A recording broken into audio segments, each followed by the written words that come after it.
أعوذ بالله من الشيطان الرجيم بسم الله الرحمن الرحيم إن الذين آمنوا وعملوا الصالحات كانت لهم جنات الفردوس نزلا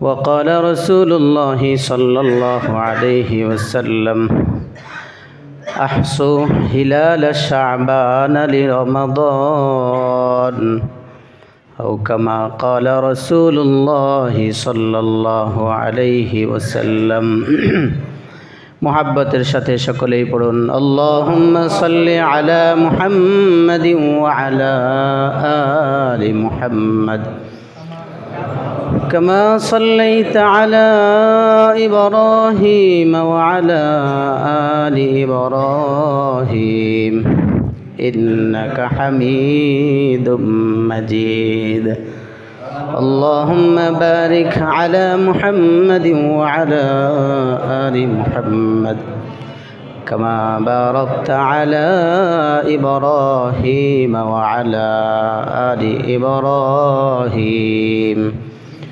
إنك حميد مجيد لا إله إلا الله لا إله إلا الله لا إله إلا الله لا إله إلا الله لا إله إلا الله لا إله إلا الله لا إله إلا الله محمد رسول الله صلى الله عليه وسلم الحمد لله ثم الحمد لله رب العالمين वलजलालेर दरबारे आलिशाने लाखों कोटि शुक्र जिनी आमादेरके मेहमान हওয়ার সুযোগ দিয়েছেন তার মেহমান বানিয়ে তার ঘরেই এসে বসার সুযোগ দিয়েছেন এজন্য শুকরগুজার হই কালিমাতুশ শুকর পাঠ করুন বলুন আলহামদুলিল্লাহ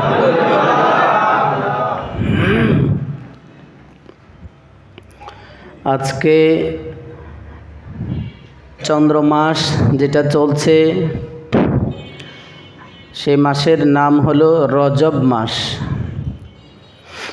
এই মাসের শুরু থেকেই নবী করিম সাল্লাল্লাহু আলাইহি ওয়াসাল্লাম আমাদেরকে আমল শিখিয়েছেন দোয়া পড়ার জন্য আল্লাহুম্মা বারিক লানা ফি রজব ওয়া শাবান ওয়া বাল্লিগনা রমাদান এই দোয়া প্রমাণ করে যে বিশেষ এক মৌসুম চলে আসছে প্রস্তুতি নাও কামাই করার এক সুবর্ণ সুযোগ তোমার দরজার পাশে চলে আসছে তুমি প্রস্তুত হও নিজেকে সজাগ করো এজন্যই মাসের শুরু থেকেই নবী করিম সাল্লাল্লাহু তাআলা আলাইহি ওয়াসাল্লাম উম্মতকে জাতিকে সজাগ করতেন এই আমল দিয়ে যেন জাতি বুঝে সামনের যে মাস আসছে এটা অতি অনেক গুরুত্বপূর্ণ এক মাস কামাই করবার সুবর্ণ সুযোগ আমার একেবারেই সামনে চলে আসছে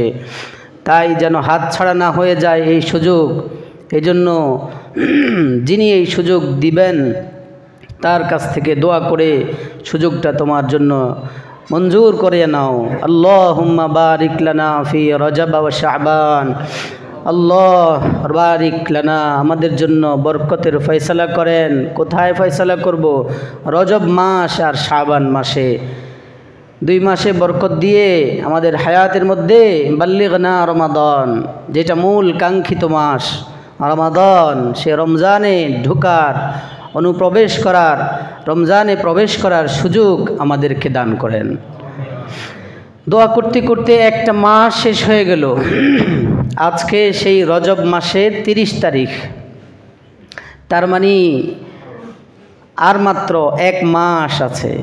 আর মাত্র কয় মাস? 1 মাস, বরাবর 1 মাস। 29 হলে 29 দিন, 30 হলে 30 দিন। কিন্তু অভিজ্ঞতার আলোকে দেখা যায় যেহেতু এই মাস 30 হয়ে গেছে, তাহলে আগামী মাস 29 হওয়ার সম্ভাবনাই বেশি থাকবে। প্রিয় ভাই, মাস তো একটা শেষ, প্রস্তুতি নেয়ার পূর্ব প্রস্তুতির 2 মাসের 1 মাস শেষ। আর মাত্র 1 মাস আছে, শাবান মাস। এজন্য দোয়াটা খুব বেশি বেশি করা চাই। অনেকেই তো এই মাস আসার পরেও রজব মাসে বহু মানুষ চলে গেছে, শাবান মাসে বহু মানুষ যাবে, রমজানের চাঁদ ওঠার আগ মুহূর্ত বহু মানুষ চলে যাবে। আল্লাহ যেন ওই সমস্ত মানুষের কাতারে আমাদেরকে কবুল না করেন। আমাদের হায়াত এতটুকু যেহেতু নিয়ে আসছেন, এতটা কাছে নিয়ে আইসা যেন তিনি আবার আমাদেরকে তুলে নিয়ে না যান। একেবারে সুযোগ কাছে চলে আসছে, এখন যেন আর হাত ছাড়া না হয়। এজন্য রব্বুল আলামিনের কাছে বেশি বেশি ফরিয়াদ করা। তো প্রিয় ভাই, আজকে যেহেতু রজব মাস শেষ তারিখ 30, তাহলে মাগরিব থেকেই, সূর্যাস্ত থেকেই শাবান মাস শুরু হয়ে যাবে।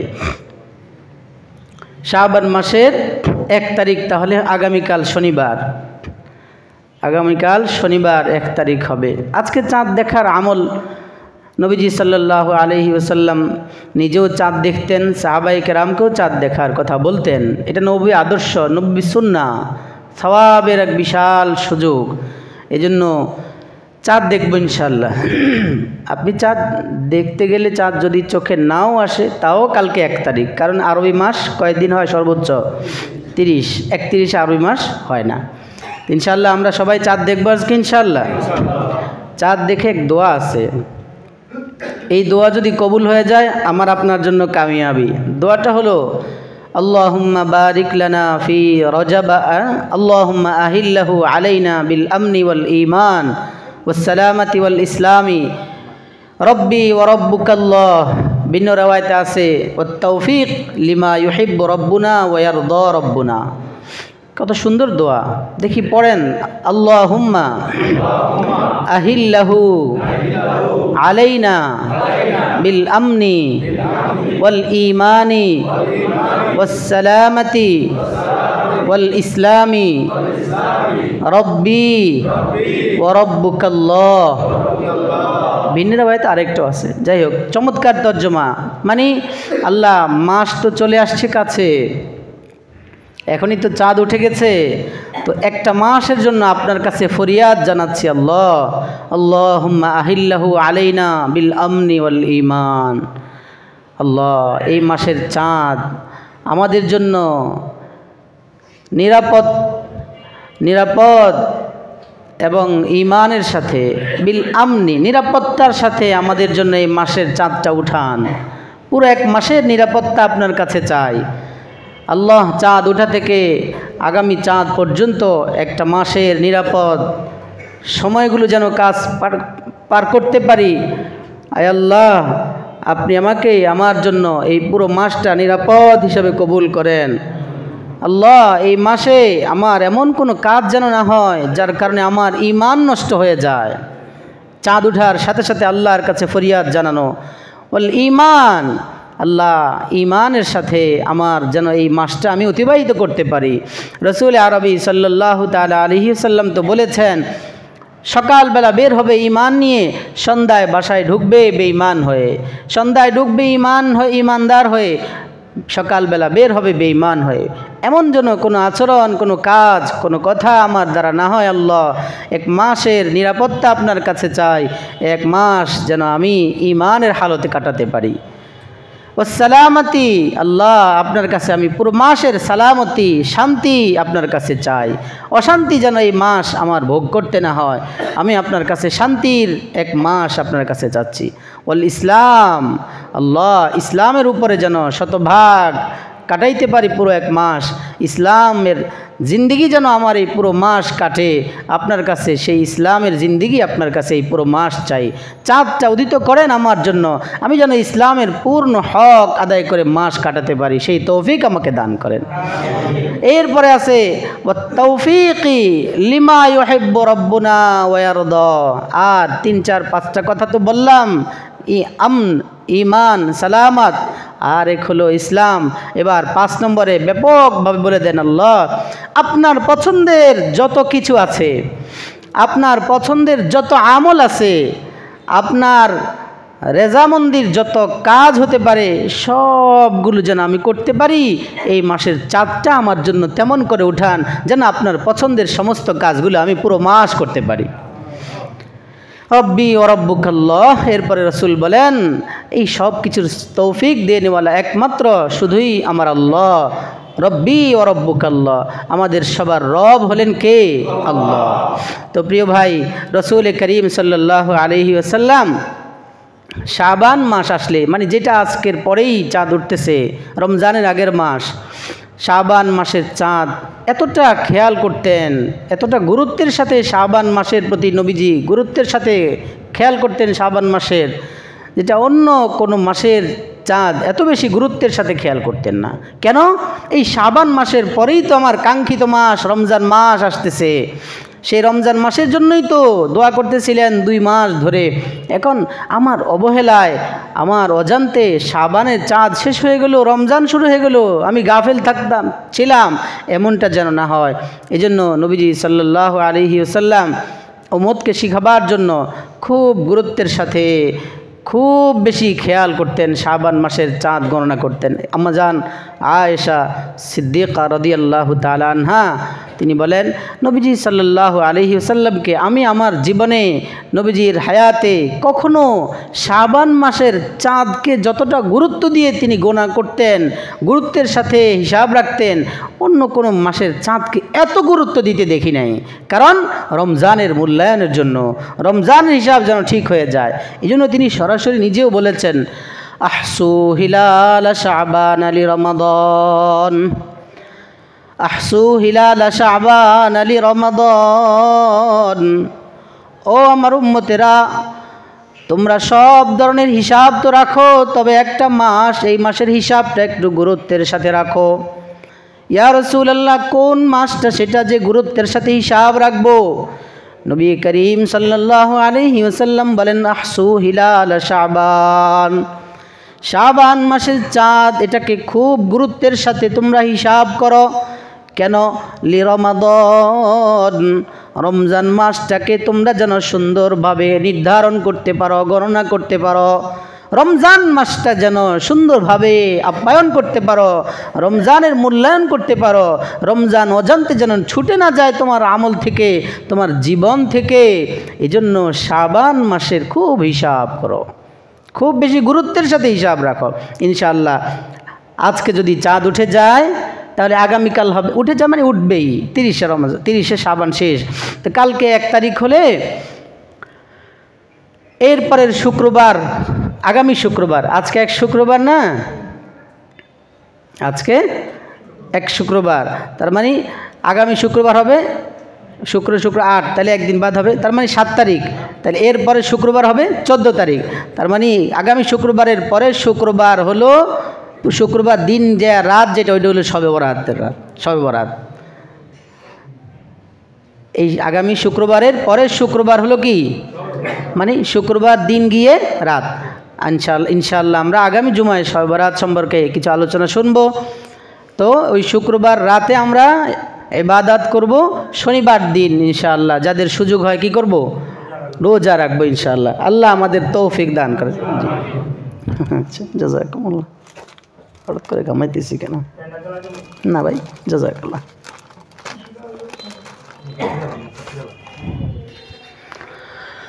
তো প্রিয় ভাই, নবীজি সাল্লাল্লাহু আলাইহি ওয়াসাল্লাম শাবান মাসে অনেক বেশি আমল করতেন, বিভিন্ন আমলই গুরুত্বের সাথে করতেন। সবচাইতে বেশি যে আমলটা নবীজি সাল্লাল্লাহু আলাইহি ওয়াসাল্লাম শাবান মাসে করতেন, আম্মা জান আয়েশা সিদ্দিকা রাদিয়াল্লাহু তাআলা আনহার রিওয়ায়াত থেকে বোঝা যায়, সেটা হলো নবীজি সাল্লাল্লাহু আলাইহি ওয়াসাল্লাম নফল রোজা খুব বেশি রাখতেন এই মাসে। আম্মা হযরতে আয়েশা সিদ্দিকা রাদিয়াল্লাহু তাআলা আনহা বলেন, নবীজি রোজা রাখা শুরু করতেন শাবান মাসে, রাখতে থাকতেন, লাগাতার রাখতেন।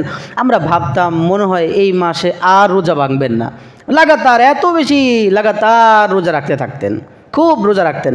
এবং নবীজি 13, 14, 15 আইয়ামে বীজের রোজা, যেটা প্রতি মাসের 13, 14, 15 এই 3 রোজা নবীজি সব সময় রাখতেন।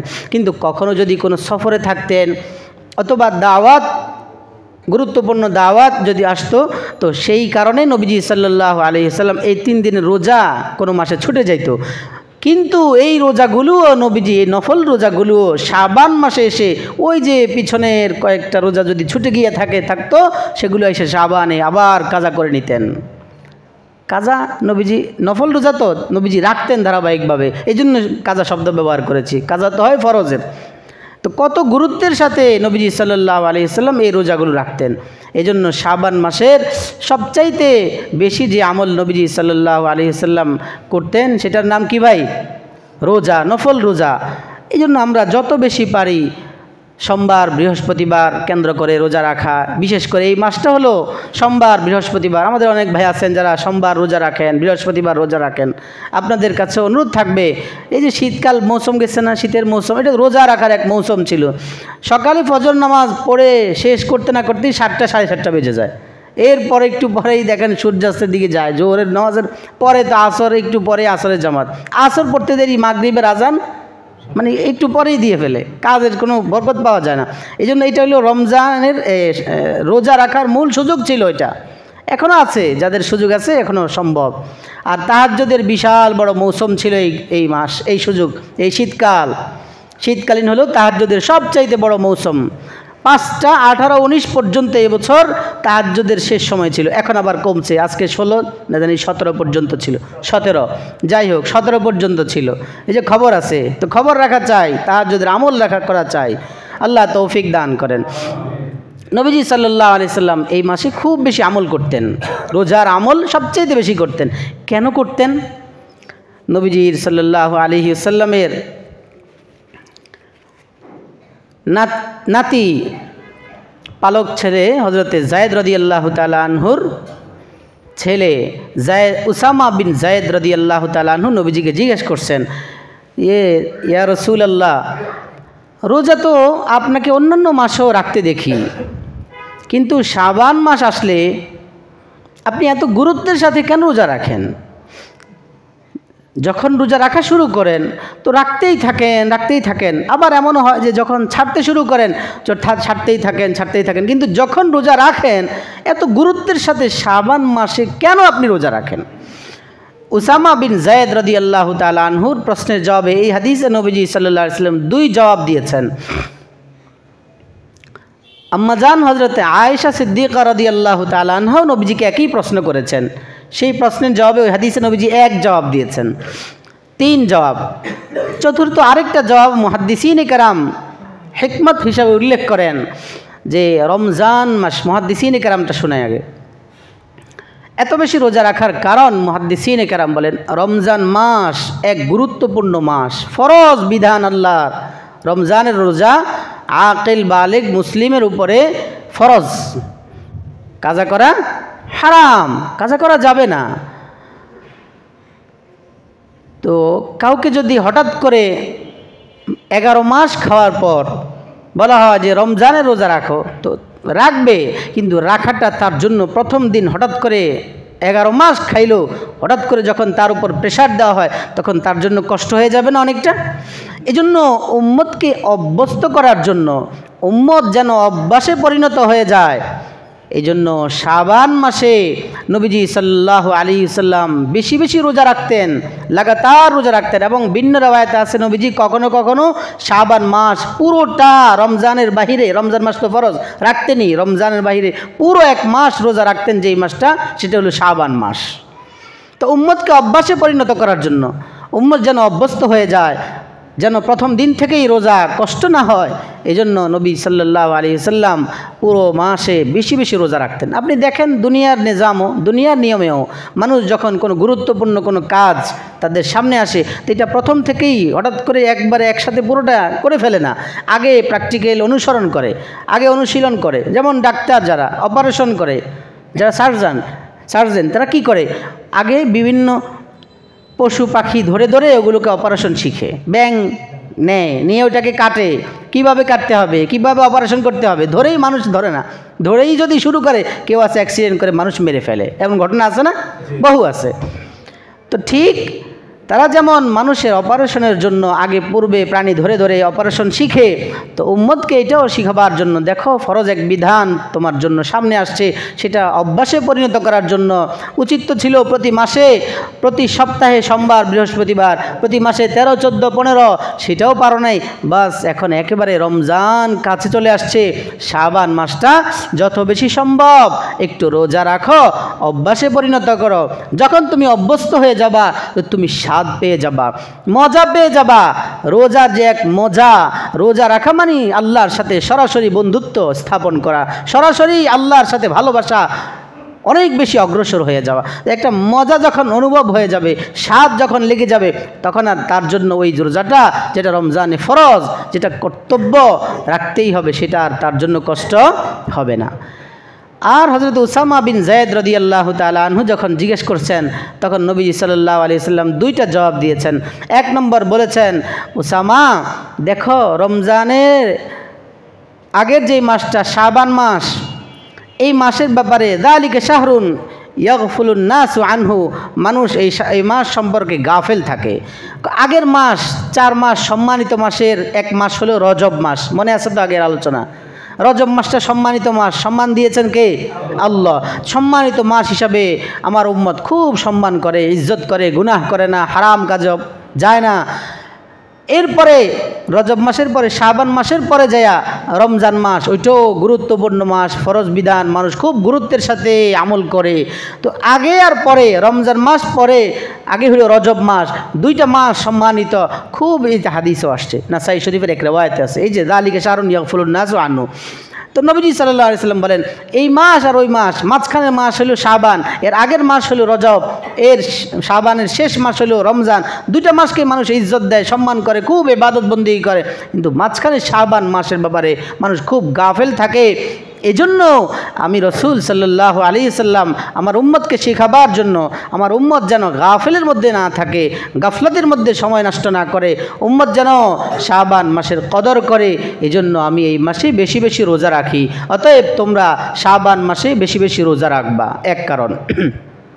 দ্বিতীয় কারণ হলো রাসূল করিম সাল্লাল্লাহু আলাইহি ওয়াসাল্লাম বলেন, হুয়া শাহরুন তুরফাউ ফীহিল আমালু ইলা রাব্বিল আলামিন ফাউহিব্বু আন ইউরফা আমালি ওয়া আনা সাইম। ও উসামা, শাবান মাস এটা এমন এক মাস, যেই মাসে মুমিনের বাৎসরিক আমল নামা, বাৎসরিক আমলের রিপোর্ট আল্লাহর সামনে পেশ করা হয়। পানি আছে এখানে দাও। আচ্ছা,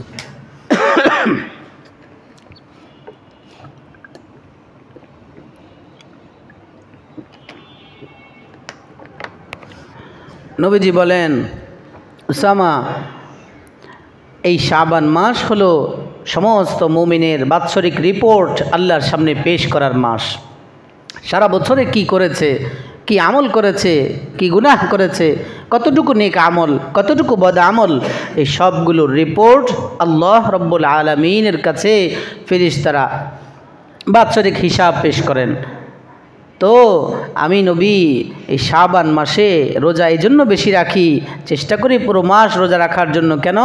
কারণ আমি চাই আমার আমলের রিপোর্টটা, আমার আমল নামাটা আমি রোজা রাখা অবস্থায় যেন আমার আল্লাহর সামনে পেশ হয়। নবীজি সাল্লাল্লাহু আলাইহি সাল্লাম যেখানে তার জন্য জান্নাত, তিনি না গেলে অন্য নবীরাও জান্নাতে যাবেন না। তিনি যদি তার আমলকে আল্লাহর সামনে বাৎসরিক রিপোর্টটা রোজা রাখা অবস্থায় পেশ করার জন্য যদি রোজা রাখা থাকেন, তাহলে আমার আপনার কি হালত হবে? আমার আপনার তো উচিত যে পুরো মাস ধুমসে পড়ে একসাথে রোজা রাখো। আচ্ছা, সেটাও না পারি তো কমপক্ষে কিছুদিন রোজা রাখা দরকার কিনা আমাদের? আল্লাহ আমাদের তৌফিক দান করেন। নবীজি সাল্লাল্লাহু আলাইহি সাল্লামের তৃতীয় জবাব, যেটা আম্মা জান হযরতে আয়েশা সিদ্দিকা রাদিয়াল্লাহু তাআলা আনহার প্রশ্নের জবাবে নবীজি বলেছেন, নবীজিকে আম্মা বলেছেন, ইয়া রাসূলুল্লাহ, শাবান মাসে এত বেশি রোজা রাখেন কেন? কারণ কি? নবীজি সাল্লাল্লাহু আলাইহি সাল্লাম বলেছেন, আয়েশা দেখো, আল্লাহ রাব্বুল আলামিন মালাকুল মউতের হাতে এই শাবান মাসে পুরো সামনের এক বছরের কে মারা যাবে ওই সমস্ত যারা মারা যাবে আল্লাহর সমস্ত বান্দাদের রিপোর্ট এই শাবান মাসে মালাকুল মউতের হাতে আল্লাহ সুপর্দ করেন। মালাকুল মউতের হাতে সুপর্দ করেন এই মাসে সমস্ত মানুষের লিস্টই যারা মারা যাবে এই এক বছরে। তো আমি নবী এই মাসটাকে রোজা রাখি এই জন্য যেন আমার মরতে তো হবে, যদি এই বছরে আমার লিস্ট ফেরেশতার হাতে চলে যায় তো আমার লিস্টটি যেন রোজা রাখা অবস্থায় আমার নামের লিস্টটি যেন মালাকুল মউতের হাতে পৌঁছে, তাহলে তো আশা করা যায় আমার মৌত সুন্দর হবে। আল্লাহু আকবার। ও প্রিয় ভাই, আমাদের হায়াত আল্লাহর দেওয়া বিশাল বড় নেয়ামত, অনেক বড় অফার, অনেক বড় সুবর্ণ সুযোগ আল্লাহর দেওয়া হায়াত। এই হায়াতের কদর করা চাই। হায়াত আল্লাহর দেওয়া বিশাল বড় নেয়ামত, বিশাল বড় নেয়ামত। হায়াত ছুটে গেলে আর চেষ্টা করলেও এটা আর নিয়ে আসা যাবে না। হায়াত চলে গেলে, মালাকুল মউতের হাতে লিস্ট চলে গেলে মালাকুল মউত দ্রুত চলে আসবে আমাকে নেয়ার জন্য। তখন আমি চেষ্টা করলেও সময় পাবো না, সময় আর ফিরে আসবে না। আল্লাহ কদর করার তৌফিক দান করেন। অন্যান্য উম্মতের হায়াত ছিল লম্বা লম্বা হায়াত, 100, 200, 300, 1000 বা 950 পর্যন্ত বয়স, লম্বা লম্বা হায়াতের কথা তাদের আছে। কিন্তু আমাদের হায়াত, আমাদের প্রিয় নবী মুহাম্মদুর রাসূলুল্লাহ সাল্লাল্লাহু আলাইহি ওয়াসাল্লামের উম্মতদের হায়াত একেবারে অল্প, হায়াত কম, হায়াতি জিন্দিগি একেবারে অল্প কিছুদিন সময় নিয়ে আমরা এসেছি। আবার তাদের এক একজনের দৈহিক ক্ষমতা, শক্তি, শারীরিক শক্তি, সক্ষমতা আগেকার মানুষের অনেক বেশি ছিল, কিন্তু আমাদের শারীরিক দৈহিক শক্তিও কম, হায়াতও কম, শক্তিও কম। হায়াত কম, শক্তি বেশি হতো যে অল্প সময় শক্তি আছে, ভালো করে কাজ করে নেই, ভালো করে আমল করে নেই, তাও সম্ভব না, কারণ শক্তি কম, আবার হায়াতও কম। এজন্য আল্লাহ তো দয়াবান, আল্লাহ তো দয়ালু, তিনি তার নবীজির উসিলায় নিজ দয়ায়, নিজ ফজল ও করমে আমাদেরকে অল্প সময়ে, অল্প আমলে আমাদেরকে অন্যান্য উম্মতদেরকে যতটুকু সওয়াব দান করেন, অল্প আমলে আমাদেরকে তার চেয়েও দ্বিগুণ বহুগুণে উম্মতে মুহাম্মাদিয়াকে আল্লাহ সওয়াব দান করেন। তাদের পরিশ্রম বেশি, পারিশ্রমিক কম, কিন্তু আমাদের পরিশ্রম বেশি, পারিশ্রমিক বহুগুণে বেশি গুণে আল্লাহ রব্বুল আলামিন দান করেন নবীজির উসিলায়। এটা আল্লাহর ফজল। যালিকা মিন ফাদলিল্লাহি ইউতিহি মান ইয়াশা। আল্লাহ নিজ ফজলে, নিজ বিশেষ অনুগ্রহ, নিজ বিশেষ দয়ায়, বিশেষ ক্ষমতা বলে এটা আল্লাহ রব্বুল আলামিন আমাদের প্রিয় নবী মুহাম্মদুর রাসূলুল্লাহ সাল্লাল্লাহু আলাইহি ওয়াসাল্লামের ওসিলায় তার উম্মতদেরকে, উম্মতে মুহাম্মাদিয়াকে অল্প হায়াতে পরিশ্রম অল্প করলেও এর পারিশ্রমিক, এর সওয়াব, এর আজর আল্লাহ রব্বুল আলামিন অনেক দান করেন। যেমন বিশেষ ক্ষমতায় যে আল্লাহ আমাদেরকে হায়াতে অল্প আমলেও বেশি সওয়াব দান করেন, এর বহু নজির কিতাবের মধ্যে এসছে। যেমন হযরত ইউসুফ আলাইহিস সালাতু ওয়াস সালাম যখন মিশরের বাদশাহ হয়েছেন, আজিজ মিশর হয়েছেন, এবং তিনি বাইতুল মাল, রাষ্ট্রীয় কোষাগারের যখন মালিক হয়েছেন, তখন তিনি তার একক পাওয়ারে, একক ক্ষমতা বলে, বিশেষ ক্ষমতা বলে বেশি করে দিয়েছেন। এর এক নজির, একবার এক দরিদ্র এসেছে হযরতে ইউসুফ আলাইহিস সালাতু ওয়াস সালামের কাছে, এসে বলে, হে ভাই ইউসুফ, হে ইউসুফ, আপনি আমাকে কিছু দান করেন। আল্লাহ আপনাকে যেই রিজিক দান করেছেন, আপনাকে আল্লাহ যেই নিয়ামত দিয়েছেন, যে রিজিক দিয়েছেন, সেখান থেকে আমাকে কিছু দান করেন। ইউসুফ আলাইহিস সালাতু ওয়াস সালাম বাইতুল মালের জিম্মাদার যারা ছিল তাদেরকে বললেন, তাকে 1 সা আটা দিয়ে দাও। 1 সা, এটা কিতাবের ভাষা, সমান 1 সা 3 কেজি 270 গ্রাম, 3 কেজি 270 গ্রাম আটা দিয়ে দাও। দিয়ে দিছে 1 সা। 3 কেজি 270 গ্রাম দেওয়ার পরে লোকটা এবার আবার বলল, আমাকে আরও কিছু দেন। ইউসুফ আলাইহিস সালাতু ওয়াস সালাম কিছু না বলে আবার দিলেন, আবারও দিলেন 1 সা। বললেন যে আরও 1 সা দিয়ে দাও, মানে 3 কেজি 270 গ্রাম আবারও দিয়ে দিলেন। দেওয়ার পর লোকটা আবার বলল, আমাকে আরও কিছু দান করেন। এবার ইউসুফ আলাইহিস সালাতু ওয়াস সালাম বললেন, ও ভাই, দেখো না দুনিয়ার মানুষ আজকে বর্তমান বাজার ঊর্ধ্বগতির কারণে কি কষ্ট পাড়তেছে, কি কষ্ট করতেছে। তোমাকে যদি আমি একাই যদি এতগুলো দিয়ে দেই, তাহলে বাকি লোকজন কিভাবে বাকি লোকজনের জীবন চালাবো? তুমি যেমন দরিদ্রতার শিকার হয়ে আমার কাছে এসেছো কিছু নেয়ার জন্য, এমন তো বহু মানুষ এসেছে, সিরিয়াল ধরেছে, বহু মানুষ নিবে। তোমাকে একে একে দুইটা সা দিলাম, একবার দিলাম 3 কেজি 270 গ্রাম, আবার চেয়েছো আবার দিলাম 3 কেজি 270 গ্রাম। তুমি আবার হাত বাড়িয়ে বললা তোমাকে আরও কিছু দেওয়ার জন্য। তোমাকে যদি সব দিয়ে দেই তাহলে বাকিদের হালত কি হবে? এবার হযরত ইউসুফ আলাইহিস সালাতু ওয়াস সালামকে লোকটা ডেকে বললেন, ও ইউসুফ, আপনি কি আমাকে চিনেন? আমি কে? আপনি যদি আমার পরিচয় জানতেন তাহলে আমি যতক্ষণ পর্যন্ত আপনার কাছে চাইতাম ততক্ষণ পর্যন্ত আপনি দিতেই থাকতেন। ইউসুফ আলাইহিস সালাতু ওয়াস সালাম বললেন, তাহলে তোমার পরিচয় কি? বলো তোমার পরিচয়।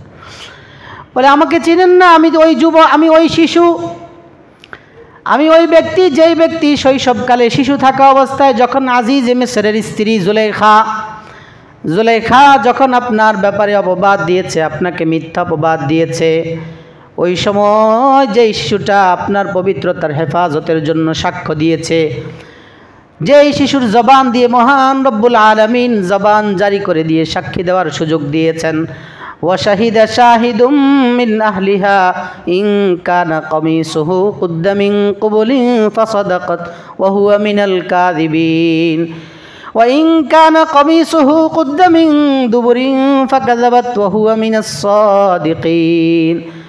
ও ইউসুফ, আমি ওই ব্যক্তি যেই ব্যক্তি সাক্ষী দিয়ে বলেছিলাম ইউসুফের জামাটা চেক করে দেখো তার সামনে দিয়ে ছিঁড়া না পিছন দিয়ে ছিঁড়া। যদি দেখো সামনে দিয়ে ছিঁড়া তাহলে বুঝবা ইউসুফে দোষী, আর যদি দেখো পিছন দিক থেকে ছিঁড়া তাহলে বুঝবা ইউসুফ দোষী নয়। ইউসুফ আলাইহিস সালাতু ওয়াস সালাম বাঁচার জন্য দৌড় মেরেছেন, পিছন দিয়ে জুলাইখা এসে তার টান দিয়ে ধরে তার জামাটাকে ছিঁড়ে ফেলেছে।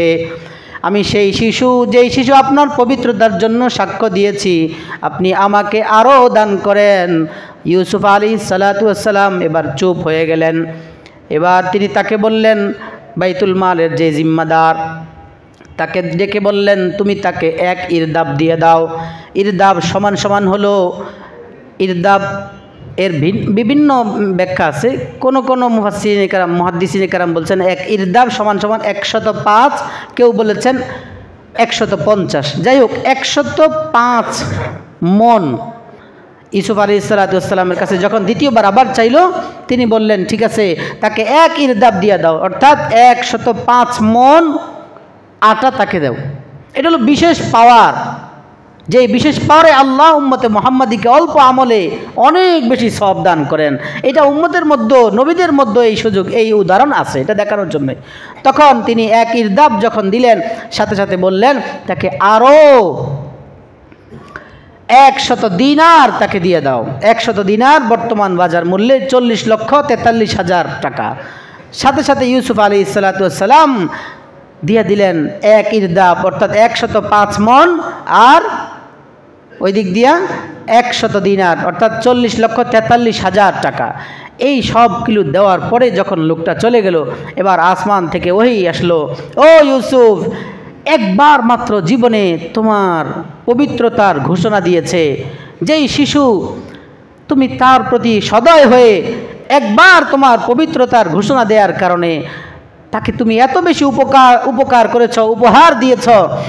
এবার শোনো ইউসুফ, আমার যে সকল বান্দারা সকাল বিকাল সন্ধ্যা সারাদিন আমার পবিত্রতার ঘোষণা দিতে থাকে, সুবহানাল্লাহ সুবহানাল্লাহ বলে, আমি আল্লাহর ব্যাপারে বলে, আল্লাহ আপনি পবিত্র, তুমি একটু চিন্তা করো, মাত্র একবার তোমার পবিত্রতার ঘোষণা দেওয়ার কারণে তুমি তার প্রতি এত সন্তুষ্ট হয়েছ যে তাকে 40,43,000 টাকা এবং 105 মণ গম আটা তাকে দিয়ে দিয়েছ।